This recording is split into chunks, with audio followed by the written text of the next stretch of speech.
Salmo 127, a minha versão NVI, diz assim: se não for o Senhor o construtor da casa, será inútil trabalhar na construção.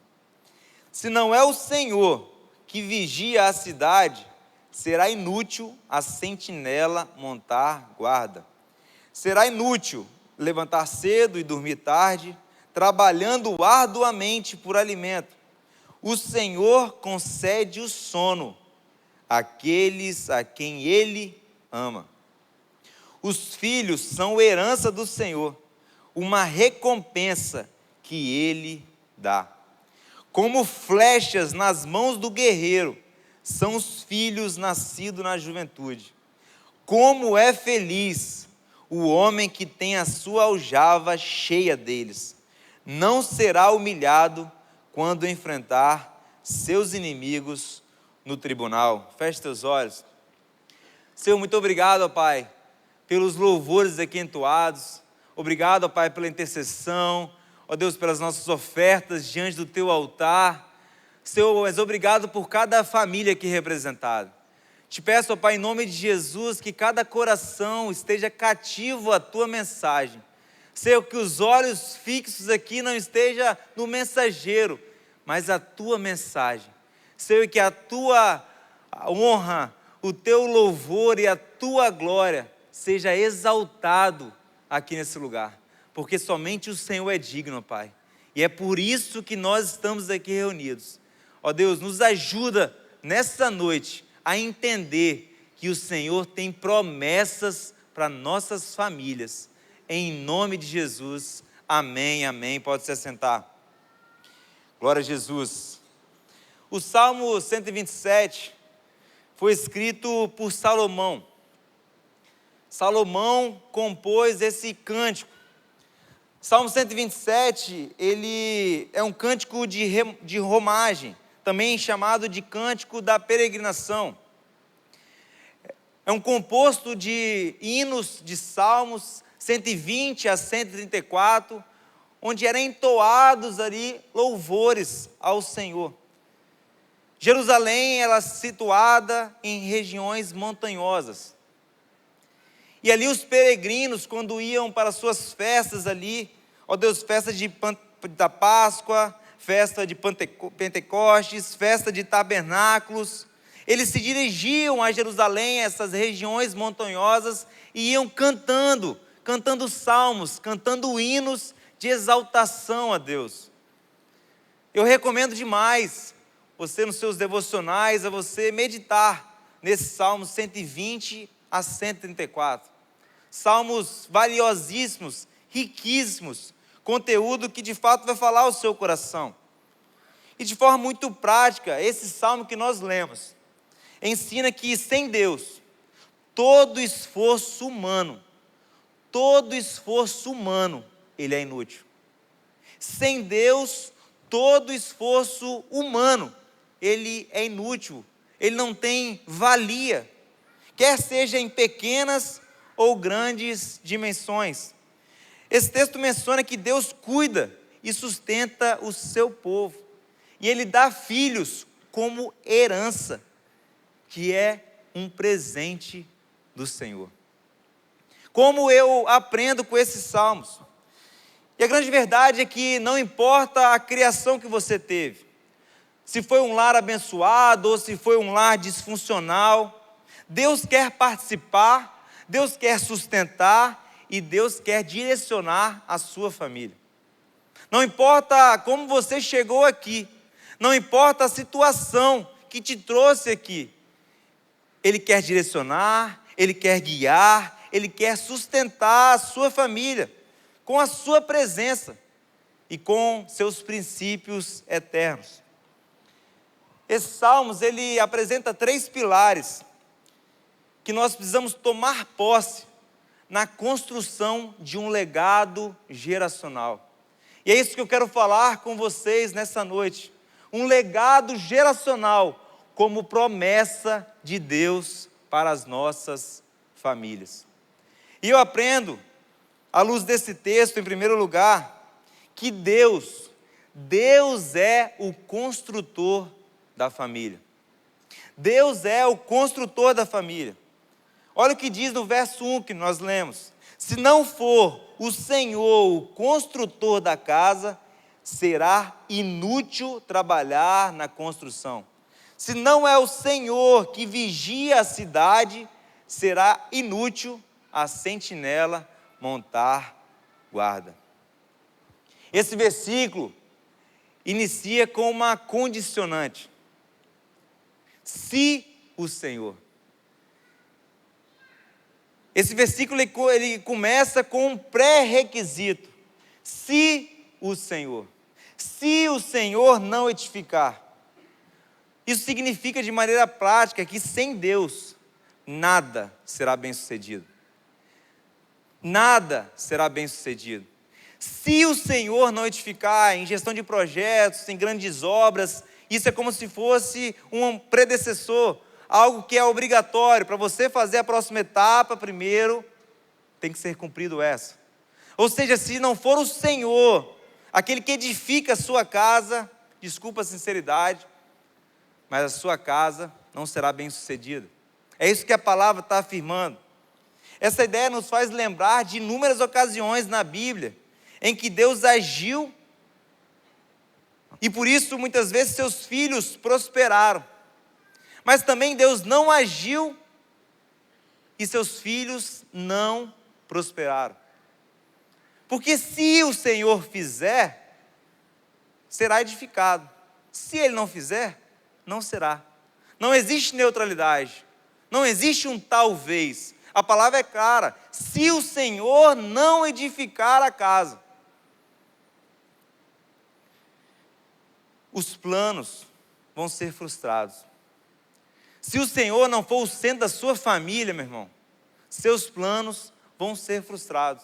Por melhor que seja o seu plano, por melhor que seja o seu projeto, por melhor que seja o investimento que você está fazendo, se o Senhor não edificar a sua casa, será inútil, será frustrado. Um bom exemplo disso é a história da Torre de Babel, descrita lá em Gênesis 11. A intenção daquela construção não coincidia com a vontade de Deus. A intenção daquela construção não era segundo a vontade de Deus. E por isso, os planos dos homens foram frustrados. Os planos dos homens ali reunidos foram frustrados, porque Deus não estava naquela edificação. Deus não estava naquela edificação, e era uma grande edificação, pastor Rodrigo. Era uma grande edificação, uma grande construção, e ali havia unidade. Ali havia unidade entre o povo. Mas não havia a bênção de Deus. Não era Ele que estava edificando. E ali o que aconteceu? Os homens não conseguiram finalizar aquela construção. Porque toda obra é uma elaboração da vontade e do propósito humano. Então é uma conjunção de dois fatores: a vontade e o propósito. E isso exige planejamento, isso exige recurso financeiro, isso exige intencionalidade, criatividade, mão de obra, esforço intelectual. Mas quando nós colocamos os nossos esforços acima da edificação que somente Deus pode fazer, os planos são frustrados. Os planos são frustrados. E aqui Salomão, ele está descrevendo aqui, não sei se a Bíblia não afirma, se ele está descrevendo referente à construção do templo, se está referindo ali à sua própria casa, o palácio, se está se referindo a algo de Jerusalém. Em qualquer um desses casos, a grande verdade é que, como em qualquer alvo de nossas vidas, nós precisamos de Deus presente. Em qualquer alvo, objetivo de nossas vidas, nós precisamos da presença de Deus. Trabalhar sozinho, sem considerar a vontade do Senhor, é imprudente. Trabalhar sozinho com os nossos esforços, com a nossa sabedoria limitada, é imprudente. Negar dar ouvidos à palavra e à direção de Deus é imprudência. O pastor ministrou no domingo pela manhã, sobre os discípulos no caminho de Emaús, que estavam o quê? Frustrados. Eles estavam ali frustrados, mas eles não atenderam a direção clara dada pelo Senhor Jesus, o nosso Salvador, que é ficar em Jerusalém até que sejam revestidos do alto. E ali eles estavam indo na direção contrária de Jerusalém, eles estavam em Emaús, e por isso estavam frustrados. Por isso estavam frustrados. Assim é com as nossas vidas, quando também nós colocamos as expectativas nas nossas forças, quando colocamos as expectativas nas nossas ambições. Deixa eu te falar, ambições lícitas. Ambições lícitas. Você ter uma casa boa é uma ambição lícita. Você ter um bom emprego é uma ambição lícita. Você ter uma boa família é uma ambição lícita. Mas deixa eu te falar, mesmo algo lícito, não abençoado por Deus, vai ser frustrado. Se Deus não for o centro, se Deus não for o edificador, se Deus não for o construtor, seus planos serão frustrados. Isso não é o pastor Wintos falando, é a palavra de Deus afirmando. Se não for Deus quem edifica, por maior esforço que você coloque na edificação, ela não vai prosperar. Ela não vai prosperar. Olha o que Jesus diz no Sermão do Monte, em Mateus no capítulo 7, a partir do verso 24. Ele diz assim: portanto, quem ouve essas minhas palavras e as pratica, é como um homem prudente que construiu a sua casa sobre a rocha. Caiu a chuva, transbordaram os rios, sopraram os ventos e deram contra aquela casa, e ela não caiu, porque tinha seus alicerces na rocha. Mas quem ouve essas minhas palavras e não as põe em prática, é como um insensato, que construiu a sua casa sobre a areia. Caiu a chuva, transbordaram os rios, sopraram os ventos e deram contra aquela casa, e ela caiu, e foi grande a sua queda. E foi grande a sua queda. Aqui Jesus, o sermão ali, o sermão tão conhecido como o Sermão do Monte, ele dá um paralelo entre aquele que é prudente e aquele que é insensato. Aquele que entendeu esse cântico, aquele que de fato entendeu que se não for o Senhor o construtor da casa, será inútil o trabalho, ou aquele que de fato entendeu isso e quer viver uma vida com um casamento, com uma família edificada na rocha. Porque, meus irmãos, a grande verdade é que existe sim esforço humano, mas há uma necessidade da minha vida, da sua vida, de uma dependência divina. O que Jesus está ensinando é que a tempestade vai vir. O que Jesus está afirmando é que o dia ruim vai vir. Não é se acontecer, é quando acontecer, porque vai acontecer. E o que vai diferenciar a casa que está na rocha e a casa que foi construída na areia é quando vier a tempestade. O que vai diferenciar é onde você está alicerçado, aonde você está edificando a sua família. E fazendo um paralelo, irmãos, sem Deus há muito esforço para pouco resultado. Sem Deus há muito esforço para pouco resultado. E isso gera desgaste físico, emocional e espiritual. Mas agora, quando Deus é o edificador, temos direção, temos propósito e temos estabilidade. Porque Ele é a nossa rocha. Ele é o alicerce. Ele é o nosso fundamento. Ele é a nossa base. A sua casa, ela precisa ser um altar, não apenas um endereço. Entenda isso, a sua casa precisa ser um altar de adoração a Deus e não apenas um endereço. Não é apenas quando você vai abrir uma conta ou vai fazer algo que você precisa mandar ali o comprovante de residência e os seus números ali da sua residência. Não, isso é apenas a identificação ali. Mas a sua casa precisa ser um altar. Precisa ser um altar que é edificado na rocha. A sua casa tem que ser um refúgio de paz, de amor, de alegria, do fruto do Espírito Santo, mencionado em Gálatas 5. Mas isso só é possível se o Senhor for o edificador dela. Se o Senhor for o edificador, for o construtor da sua casa. E se essa não é a sua realidade hoje que está me ouvindo, em nome de Jesus, essa noite vai ser. A partir de hoje será. Mas isso depende do seu posicionamento. Isso depende daquilo que você vai fazer mediante aquilo que você está ouvindo hoje. Porque o que muda a sua vida, o que muda a minha vida, são as decisões que nós tomamos mediante aquilo que estamos ouvindo à luz da palavra de Deus. O que muda a nossa história é o nosso posicionamento e não o posicionamento do outro. Porque você pode ouvir essa mensagem e pensar assim: nossa, minha esposa tinha que ouvir essa mensagem. Meu esposo tinha que ouvir essa mensagem. Nossa, meu filho, minha filha. Não, é sobre o seu posicionamento. É sobre o meu posicionamento. A partir do momento que nós entendemos isso, a partir do momento que nós nos posicionamos, meus irmãos, a nossa construção, a construção da nossa família, ela passa de fato a ser alicerçada por Deus. Deus não quer que você construa sozinho. Deus não quer que você carregue esse peso que você está carregando sozinho. A palavra vai dizer que Ele é o construtor. Porque se Ele não for o construtor, desculpa a sinceridade, será inútil. Desculpa a sinceridade, será inútil trabalhar na construção. Se Ele não for aquele que constrói, se Ele não for aquele que de fato, o fundamento ali da construção, será inútil o seu trabalho.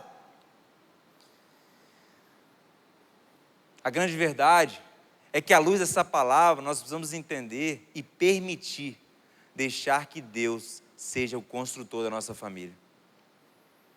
Deixar que Deus seja o construtor da nossa família. E Ele é o maior interessado nisso. Ele é o maior interessado nessa construção. Se tem algo que é plano perfeito de Deus, é a família. Se tem algo que Ele projetou, se tem algo que Ele demonstra o amor para a humanidade, é através de um homem comum, com uma mulher comum, com os seus filhos comuns. Chesterton vai dizer que isso é a coisa mais extraordinária do mundo. O homem comum, com a sua mulher comum, com seus filhos comuns, diante de um Deus soberano. É a coisa mais extraordinária do mundo. E de fato é. Ele quer ser o construtor dessa família. Ele quer ser o construtor da sua casa. Mas eu aprendo também nesse versículo, nesse curto versículo, uma outra figura que é apresentada, é a figura do sentinela. É aquele que vigia, é aquele que monta a guarda. Sentinela era aquele que fazia segurança e ele ficava em lugares estratégicos. E ele ficava posicionado em lugares estratégicos, nos muros ali, ele era o guarda. E ele ficava ali observando se havia perigo, observando se o exército inimigo, se o povo inimigo estava vindo para enfrentar. Então esse sentinela, ele tinha um papel estratégico. E ele tocava as trombetas ali quando via o perigo. E a palavra vai dizer em Ezequiel que se ele não tocasse, ele seria culpado pelo sangue. Mas se ele tocasse e o povo não atendesse, então cada um se responsabilizava pelos seus atos. Essa é a função do sentinela, o vigilante, aquele que ficava ali atento. Mas a palavra vai dizer: se o Senhor não é aquele que vigia a cidade, será inútil o sentinela montar guarda. O que eu aprendo com isso? Mesmo que sejamos prudentes, mesmo que nós temos a nossa previdência privada, mesmo que a gente seja muito inteligente em investir em boas opções, em termos de boa rentabilidade, em fazer ali o nosso planejamento, mesmo que sejamos prudentes, mesmo que buscamos viver de forma protegida, sem Deus, esse trabalho será inútil. Sem Deus, esse trabalho será inútil. Porque toda proteção eficaz, toda proteção eficaz, ela provém de Deus. Ela provém de Deus. Ainda que possamos investir muitos recursos financeiros em sistema de segurança, para nos sentirmos protegidos, se não for a graça de Deus para nos guardar e nos livrar, irmãos, de nada vale nossos recursos. Se não for a graça e a misericórdia de Deus nos guardando todos os dias, de nada vale todos os nossos recursos. Todos os nossos recursos. Nós vamos ter clareza diante disso, que Deus, Ele quer ser o construtor da nossa história, o construtor da nossa família. Ele quer ser o guarda, Ele quer ser aquele que de fato nos dá a segurança. E eu aprendo em segundo lugar nesse texto, que além de ser aquele que de fato fornece para cada um de nós essa construção eficaz, Deus quer ser o provedor. Deus quer ser o provedor da sua família. Olha o que diz o versículo 2: será inútil levantar cedo e dormir tarde, trabalhando arduamente por alimento, porque o Senhor concede o sono àqueles a quem ama. Isso é muito forte, irmãos, porque todos nós aqui, sem exceção, temos necessidades básicas. Todos nós aqui, sem exceção, temos necessidades reais de segurança. Todos nós aqui temos necessidades reais de alimentação, de abrigo, de moradia. Porém, Deus não nos criou para sermos obcecados por essas coisas. Todos nós temos essas necessidades, mas nós não podemos ser obcecados por essas necessidades. Não podemos ser obcecados. Entenda uma coisa, olha o que Salomão fala com toda a sua sabedoria: será inútil levantar cedo e dormir tarde, trabalhar arduamente por alimento. Isso significa a gente viver uma vida com um esforço desnecessário, na correria, como nós muitas vezes até mesmo enchemos a boca para falar. É normal hoje você chegar para a pessoa e falar: como é que está a vida? Está na correria. Como é que está o trabalho? Está na correria. Como é que está a família? Está todo mundo na correria. E a gente acha isso normal. Não é normal. Deus não nos chamou para viver uma vida na correria. Deus não nos chamou para viver uma vida de maneira desordenada. Deus nos deu ordem. Deus nos deu clareza. Deus é aquele que nos dá a direção. Mas para isso, nós vamos entender que é Ele quem dá o sono. É Ele que dá o sono. Ele dá o sono para aqueles a quem Ele ama, para aqueles a quem confia nele, e de fato permite que Ele seja o edificador, o construtor da casa. Mas a grande verdade é que aqui tem um monte de construtor. A grande verdade é que eu posso ver aqui um monte de pedreiro. A grande verdade é que eu posso ver aqui um monte de gente pegando tijolo de tijolo e construindo com as suas próprias mãos. A grande verdade é que eu posso ver aqui todo mundo pegando o plano do arquiteto, o plano perfeito de Deus, e rasgando e falando assim: deixa que eu conheço, deixa que eu sei fazer, deixa que eu sei fazer, eu sei construir. Mas o que o Senhor está me fazendo trazer aqui nessa noite é que você precisa chamar o arquiteto. É que de fato você precisa consultar o projeto, consultar o plano perfeito. Porque será que nós não estamos construindo a nossa vida e a nossa família numa compulsão consumista? E é consumo, consumo e mais consumo.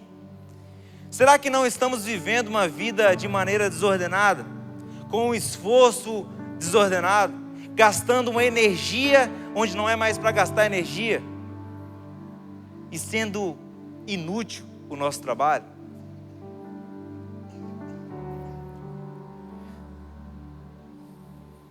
Tem uma pergunta que eu sempre faço e você precisa fazer: por que você faz o que você faz?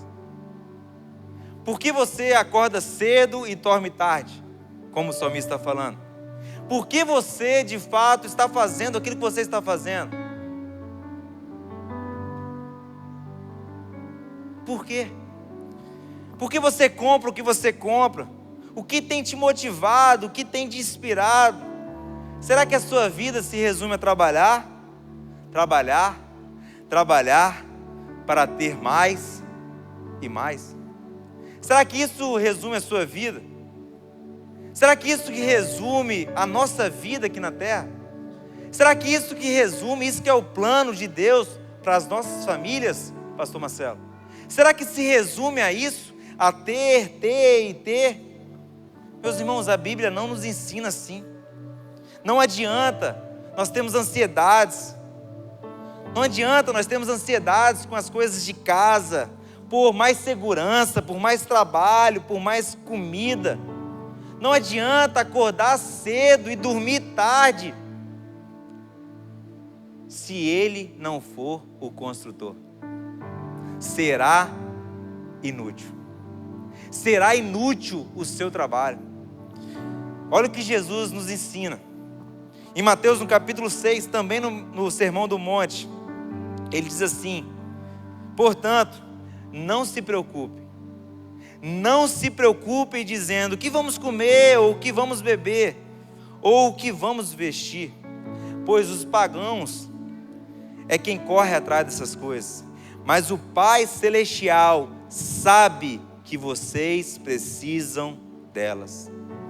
Busquem, pois, em primeiro lugar, o reino de Deus e a sua justiça, e todas essas coisas lhes serão acrescentadas. Nada, absolutamente nada, vai satisfazer a necessidade da sua alma, a não ser a presença de Deus. Nada vai preencher o vazio que a sua alma, que a minha alma tem, a não ser a presença de Deus. Quando nós buscamos o reino e a sua justiça em primeiro lugar, como Jesus nos orienta, Ele nos ajuda a sermos equilibrados. Ele nos ajuda a sermos equilibrados em toda a nossa vida. Como eu costumo dizer, vivemos uma vida com intensidade equilibrada. Sermos intensos, sim, intensos, mas de forma equilibrada. Sermos intensos no nosso trabalho de forma equilibrada. Sermos intensos com a nossa família de forma equilibrada. Sermos intensos no servir a igreja de maneira equilibrada. Sermos intensos de forma equilibrada. Porque existe algo que nós precisamos entender nessa noite. O texto não condena o trabalho. O texto condena a ansiedade. Existe uma grande diferença entre uma vida baseada no esforço humano e uma vida baseada numa confiança plena da soberania de Deus. Você não pode tirar um texto sem contexto e usar como pretexto para a sua preguiça. Não é sobre isso. Nós vamos trabalhar e trabalhar muito. E a grande verdade é que, assim como diz o lema da bandeira do nosso estado, nosso querido estado do Espírito Santo, nós vamos trabalhar e confiar. Mas sabe qual é o problema? Você trabalha e trabalha. Você trabalha e trabalha. Você trabalha e trabalha. Sendo que nós vamos trabalhar e confiar. Trabalhar e confiar.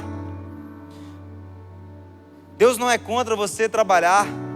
Deus é contra você trabalhar e trabalhar e trabalhar. Ele é contra você ser escravo do medo e da falta. Porque você fica escravo. Você precisa trabalhar mais porque você tem medo da falta. Você tem medo se vai faltar. Você tem medo, como é que vai ser? Como é que vai ser? Sendo que a palavra nos ensina a confiar, a descansar.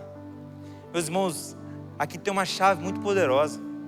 Olha o que o Senhor diz, olha a promessa que Ele tem para nossas vidas. Ele fala assim: olha, aos seus amados, Ele vai dar o sono. Ele dá sono para aqueles a quem Ele ama.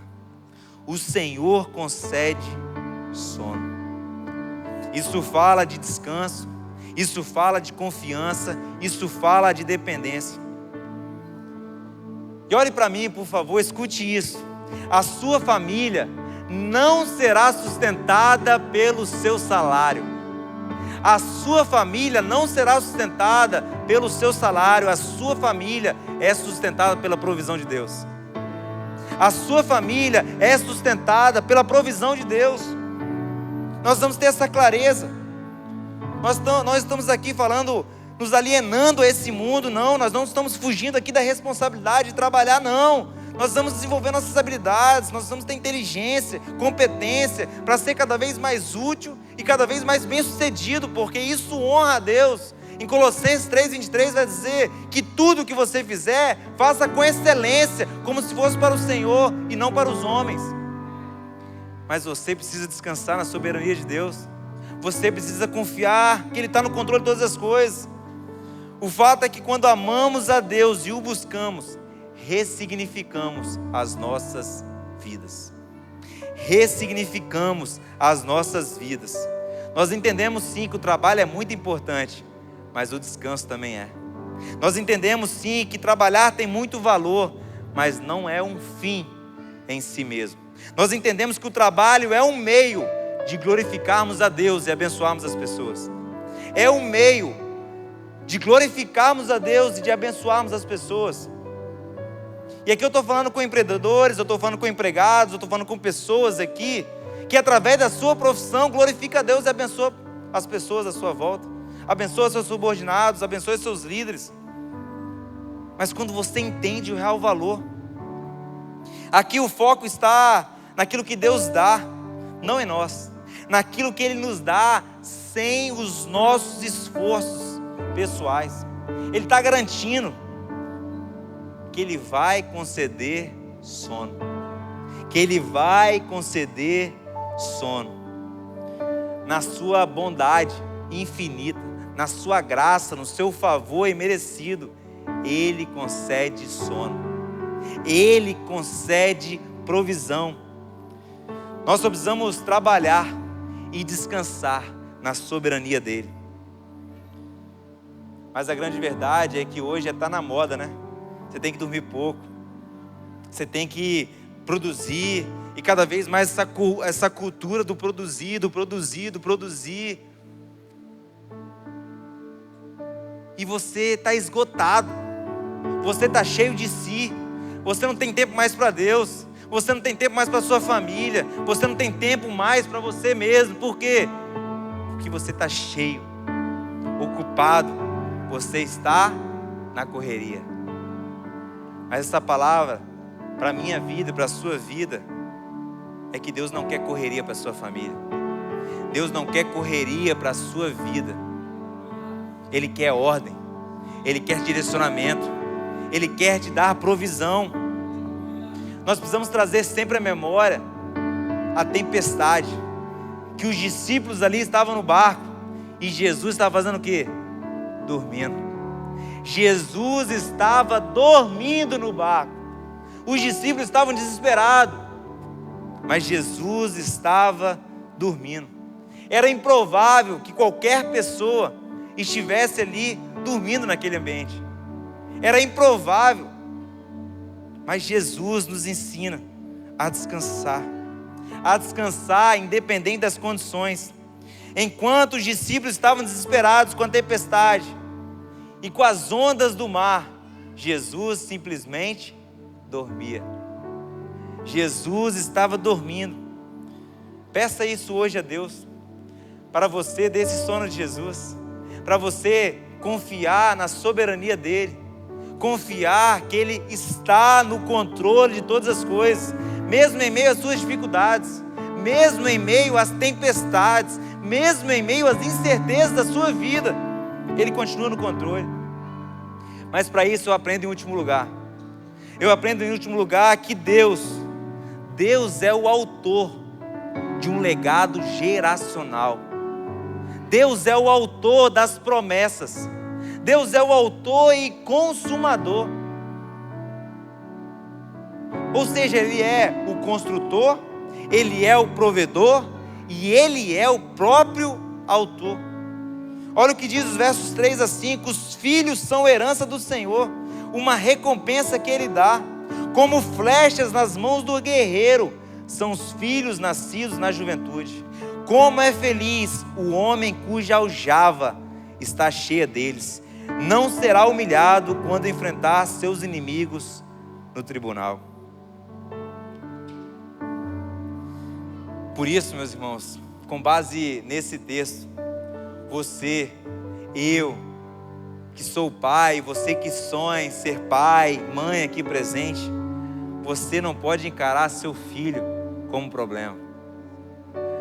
Você não pode encarar seu filho como problema. Seu filho é herança. Seu filho é herança.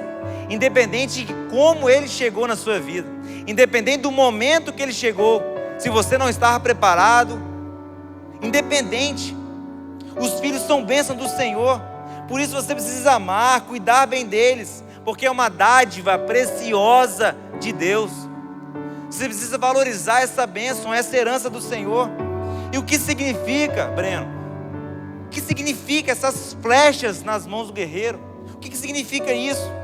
Os filhos são considerados nessa ilustração como um grande apoio e defesa para as famílias. Os guerreiros aqui representados, aqui na época, na ocasião, eles preparavam bem as suas flechas, e eles direcionavam precisamente para o alvo certo. Os guerreiros preparavam as suas flechas e lançavam no alvo certo. E somente quando eles lançavam, o guerreiro era bem sucedido. Somente quando atingia o alvo, o guerreiro era bem sucedido. Da mesma maneira, enquanto os nossos filhos estão em nossas mãos, cabe a nós, pais e mães aqui presentes, direcioná-los para o alvo certo. E o alvo certo tem nome e tem sobrenome, e o alvo certo é Jesus Cristo. Ele é o alvo certo.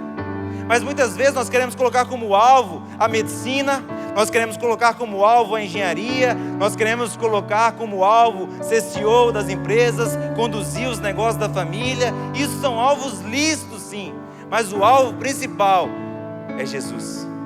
O alvo principal é apontar para Jesus.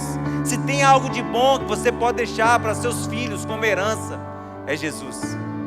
Se tem algo de bom que você pode deixar com seu filho como herança, por isso a palavra vai dizer, olha, eduque, ensine o teu filho no caminho que ele deve andar, e quando ele crescer, ele não vai se desviar, ele vai se lembrar. E eu falo aqui para muitos filhos que passaram a juventude, às vezes a adolescência, vagueando por esse mundo, mas porque teve uma mãe de joelho, porque teve um pai de joelho, em um momento o Espírito Santo usou alguma vida para falar com esse jovem e trouxe de volta para o caminho, e o caminho é Jesus. Ele afirmou que Ele é o caminho, que Ele é a verdade e que Ele é a vida. Mas nós não podemos negligenciar esse cuidado. Isso requer intencionalidade. Somente em Jesus os nossos filhos vão encontrar sentido. Somente em Jesus os nossos filhos vão encontrar amor, significado, valor e propósito eterno. O que essa geração precisa de propósito, em Jesus nós temos propósito. O que essa geração precisa é de amor, e Jesus nós temos o verdadeiro amor. Trabalhando com adolescentes e jovens, eu vejo cada vez mais um vazio, sabe por quê? Porque falta Jesus, irmão. Falta pais e mães posicionados em construir esse legado geracional. Faltam pais e mães posicionados em arregaçar suas mangas e serem intencionais em apresentar Jesus. Apresentar Jesus como flechas nas mãos do arqueiro.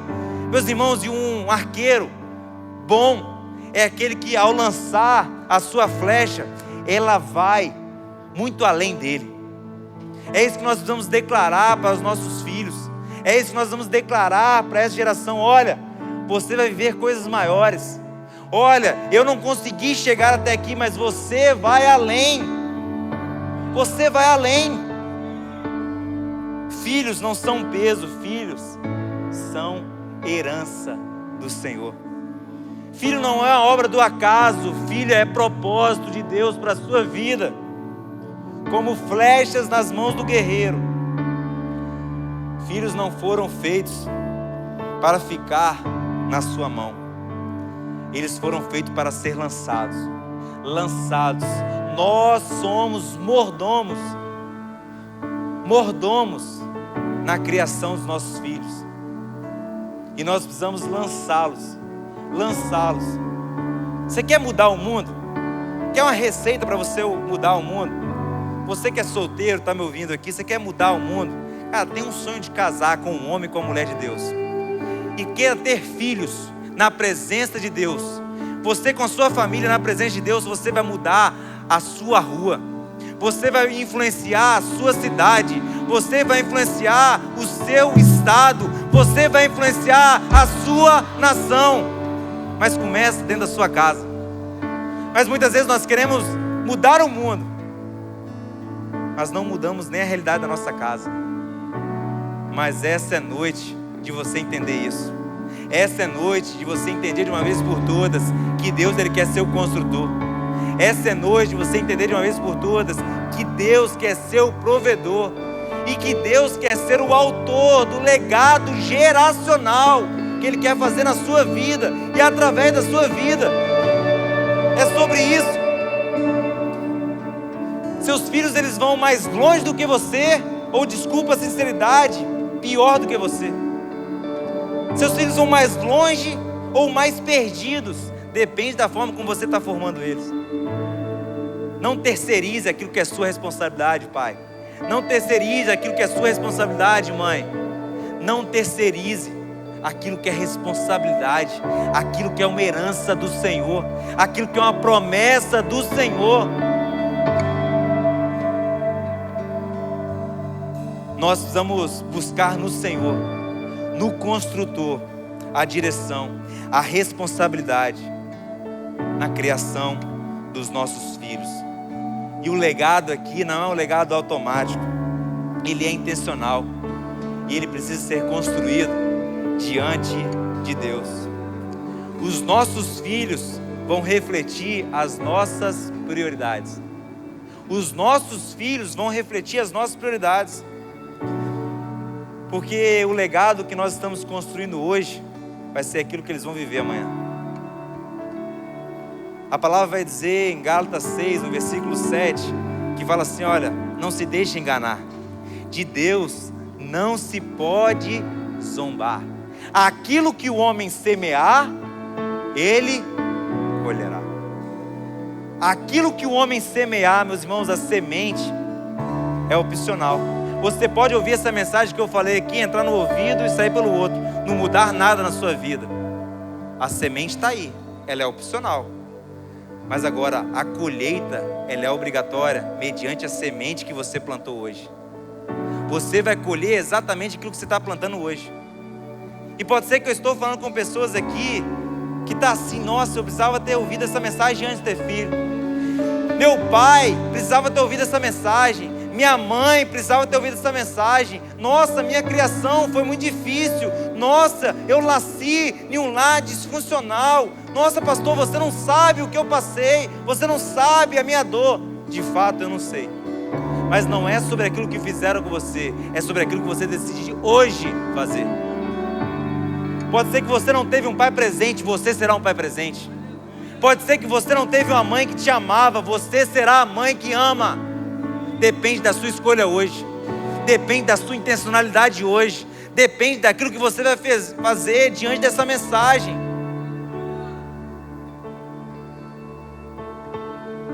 Isso que muda a sua história, é isso que muda as nossas histórias.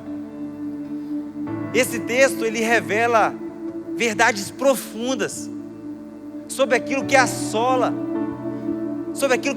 a nossa geração, porque nós não temos base de nada, e Deus está falando: olha, eu quero ser a base. O que Deus está falando aqui, eu quero construir. O que Deus está falando aqui, deixa eu ser o construtor, porque senão vai ser inútil, irmão. É isso que Deus está falando, vai ser inútil o seu trabalho, vai ser inútil. O que Ele está falando aqui é para de trabalhar, achando que o sustento vai vir do seu trabalho, o sustento vai vir das suas horas extras, o sustento vai vir de você, dos seus esforços humanos. O que Deus está falando aqui é: deixa eu ser o provedor, deixa eu fornecer para você a provisão que você precisa. De repente estou falando com pessoas aqui que estão buscando por promoções, está buscando por mais e mais, e trabalhando, e muitas vezes passando por cima dos seus princípios, passando por cima dos seus valores. O que Deus está falando com você nessa noite é: descansa e confia na minha soberania. Meus irmãos, é muito melhor estar com Deus no deserto. Escute isso, é muito melhor estar com Deus no deserto do que no palácio sem Ele. Isso é muito forte. Moisés, em um determinado momento, estava ali buscando a presença do Senhor, e a ira de Deus era tão grande que Deus falou bem assim: olha, eu não vou mais com esse povo obstinado, eu não vou mais, eu não vou, eu desisto, eu não vou mais. E Moisés, buscando compaixão, ele clamou: ah, Senhor, se o Senhor não for, não nos envie. Eu aprendo com isso, é que se não tivermos a presença de Deus, nada mais importa.